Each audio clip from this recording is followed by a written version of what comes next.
There were bright flashes of red in the sky. It's as if someone was waving around a flare light from space, faint but noticeable. We all made UFO jokes and laughed as we nailed our tents into the ground. I knew for sure that there were 5 of us. We have all been friends since early middle school, and we were celebrating our high school graduation with this getaway camping trip. The flashes of red must have stopped randomly as we made conversation while fixing up our tents. Dave managed to put his tent together the fastest and told us he was going to find some branches for the fire. I remember how he had worked with me at the local gas station last year. We used to do the night shift together, and it made working at a desolate gas station much more fun than it was supposed to be. There was also Eric in the corner, still reading his tent manual and fidgeting with his signature round glasses. I wasn't as close with Eric as I was with the others, but I still remember sitting with him in math class and copying his homework one time. Ava was also there, talking with Sally, my cousin. Both had decided to team up and work on one tent at a time. I also have clear memories of them hanging around at school in our usual places. In fact, I even knew Ava's younger brother, as he used to beg to go with us wherever we went. I bring all this up because I'm sure that there were 5 of us, including me, and that I knew everyone in the group. So Dave had gone to get some branches as we pulled out some foldable chairs and set them up around the fire pit. I remember feeling uneasy as the sun set and darkness began to consume the forest. The shadows of trees elongated around us as the minutes ticked by. Eric went to get a flashlight from his bag while we wondered what was taking Dave so long. He appeared soon after, the harsh rustling sounds of the bushes signifying his return. We were all buried in our chairs at this point, covered by our jackets. The temperature had dropped quickly, and a slight breeze was beginning to pick up. "Geez, you guys weren't even bothered to pull out a chair for me," Dave said as he arranged all the branches in the pit. We had set up 5 chairs around the fire. I tried to rationalize the situation, but no matter how hard I focused, my head felt like it was underwater. I had perfect clarity up until that moment, but when I tried to focus on why 5 chairs were occupied when Dave hadn't sat down yet, my head seemed to just stop working as if something was reaching in and pulling out my thoughts. Instinctually, I felt even more uneasy now, and I knew why. The whole forest had gone dead silent. I looked around at the faces of the others and could tell that they felt the same. Eric was fidgeting with his fingers, trying to scan around the group and spot the extra person, but it was futile. I scanned every face, each etched in worry and frowning in frustration, except for, "It's all right, I'll get the chair myself," Dave said, breaking the silence and somewhat alleviating the tension. I got up and offered to help him. He looked into my eyes and nodded knowingly. We headed away from the fire pit towards the tents, but I kept my eyes glued on our group. "How many people are here?" I whispered to Dave as he looked around and realized that we had indeed only packed 5 chairs. In fact, every person brought with them their own chair. They were heavy to carry, and we wouldn't bring any extras needlessly. "There's 5, right? I mean, there's 5 chairs," Dave replied. His voice wavered as he spoke. "No, I just think maybe one of us forgot our chair," I said. My mind was struggling to address the issue head-on, and now sought to find rational excuses instead. I didn't quite feel in control of my thoughts. It felt like swimming in a dream, and if I tried to force myself to think about who the 6th person was, my head would begin to throb. "Yeah, that sounds about right, actually," Dave said, relaxing and heading back to the group. When we walked back to the fire pit and circle of chairs, 2 chairs were empty, one for me and one for Dave. Everything was adding up now, even though we all agreed it wasn't before. Sally suggested we were all probably tired after the long hike to get here, and probably just needed some sleep. She could have been right. We were all sleep-deprived from waking up very early today to make it on time. Ava brought out the drinks. The whole 6-pack was emptied. We all moved closer to the crackling fire for warmth as we took sips from our cans and reminisced on memories of last year. Ava was in the middle of telling us about that one time she was home alone with weird things happening in her house, when I got these sudden chills despite the pleasant warmth of the fire. What felt cozy and safe moments ago feels wrong now. All because I realized that there was a crucial detail I missed. "Who started the fire?" I asked, completely interrupting Ava in the middle of her story and breaking everyone else's immersion. Everyone looked momentarily annoyed until they realized they had no answer. Once again, I scanned the faces staring back at me, all barely illuminated by the light from the fire, all familiar and pale from fear. "Wasn't it you, Dave?" Eric asked. Dave shook his head. "I think the person standing behind Jenny did it," Sally said, looking over at me. I whipped my head around so quickly that it hurt. My heart was pounding in my ears.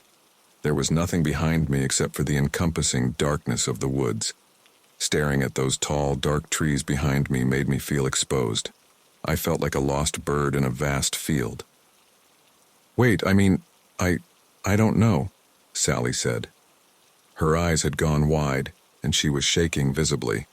She continued to look around frantically as Ava moved over to her, placing her hands on her shoulders and trying to calm her down.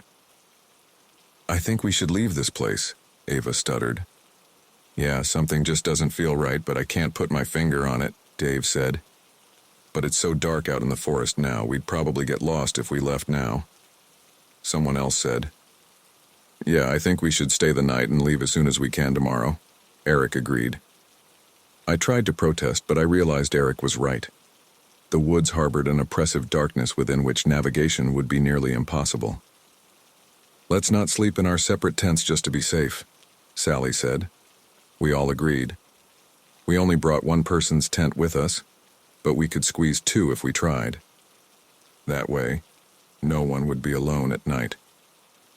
Following this conversation, we all got up and made our pairs. I went with Dave, and Sally, like always, went with Ava. Eric kept complaining that he didn't have a pair, but we reassured him that he did. He wouldn't accept it. I feel like at some point we all realized that there were only 5 of us, and suddenly we were all huddling up in the middle of the clearing.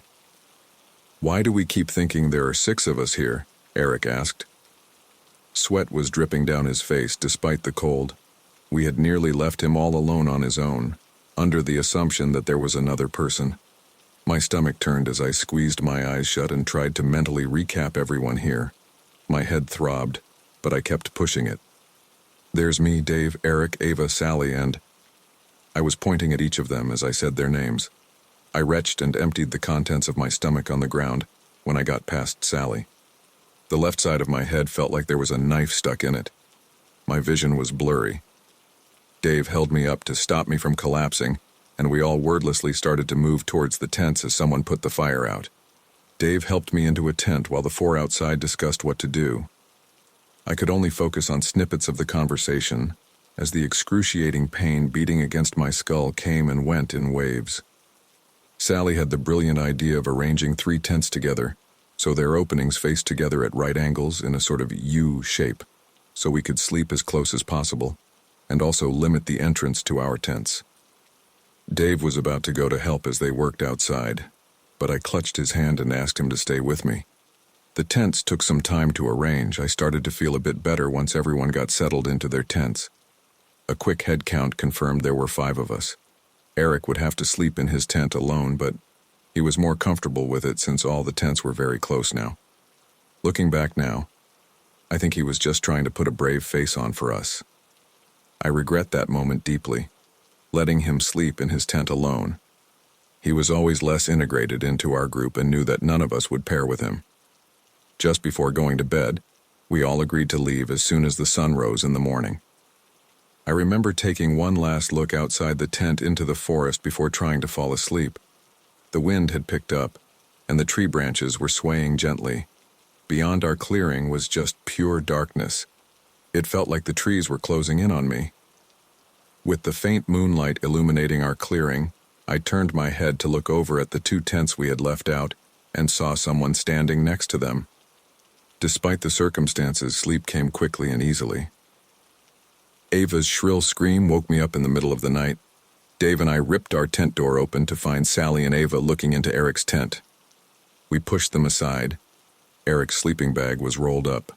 He was still inside it, his head in the center, his face contorted in utter agony. The rest of his body rolled around it, with the blue fabric now dripping with dark blood. Dave zipped up the door of the tent. Ava was in shock. Her eyes had become glassy and unfocused. Sally was shaking her repeatedly, tears streaming down her face. Dave picked up his torch and yelled at us to get up and run. We left the campsite behind and entered the trail we had come from. The 5 of us huddled together, Dave leading in the front as he cast his weak flashlight over the path so we could see it. All we had to help us get through this 2-hour trail was a small white circle of light. Even the moon failed to illuminate our surroundings through the dense foliage. Ava tripped and fell, twisting her ankle. We came to a stop. Someone said they knew how to splint it so we could keep going. They dragged her into the woods instead. It happened too quickly for any of us to process. Sally was about to run after Ava when Dave held her back. She struggled and managed to free herself, running into the trees to follow the echoes of Ava's screams. I was about to run after her, but Dave held me by the shoulders and shook me hard. "We need to get out of here, Jenny, please," he said. I hesitated but jolted into motion again when Sally's voice was cut off abruptly. She had been calling out Ava's name as she ran after her. Dave and I continued to run down the trail, trying to get to our car so we could get out of here. There was nothing we could do. At some point, there were 3 of us running on the trail, Dave and I shoulder to shoulder, while someone followed us closely behind. "Dave, who's behind us?" I gasped. My heart was threatening to burst through my ribcage, and my legs burned. He turned to look at me. Confusion transformed into fear on his face and then into rage. "You keep running," he told me as he produced a pocket knife from his pants. He handed me the car keys, which I nearly dropped. Then he turned around suddenly and jumped at whoever was behind us. I continued to run in fear as the sounds of a struggle grew behind me. I tripped and tumbled through the trail for what felt like hours. I didn't allow myself to stop. I almost cried when the trail ended, and I walked out into the familiar car park. Not wasting a second, I ran to the car and started it up, accelerating out of that forest and onto the highway within mere seconds. I'm typing this post out at a rest stop. My phone has finally regained service, and I've called 911 to try and explain the situation. I don't think they believe my version of events, but they sent a car my way regardless. As I wait, the sun is finally starting to rise. After I hit the post button on this, I'm going to check why the person in my back seat has been so silent the whole time.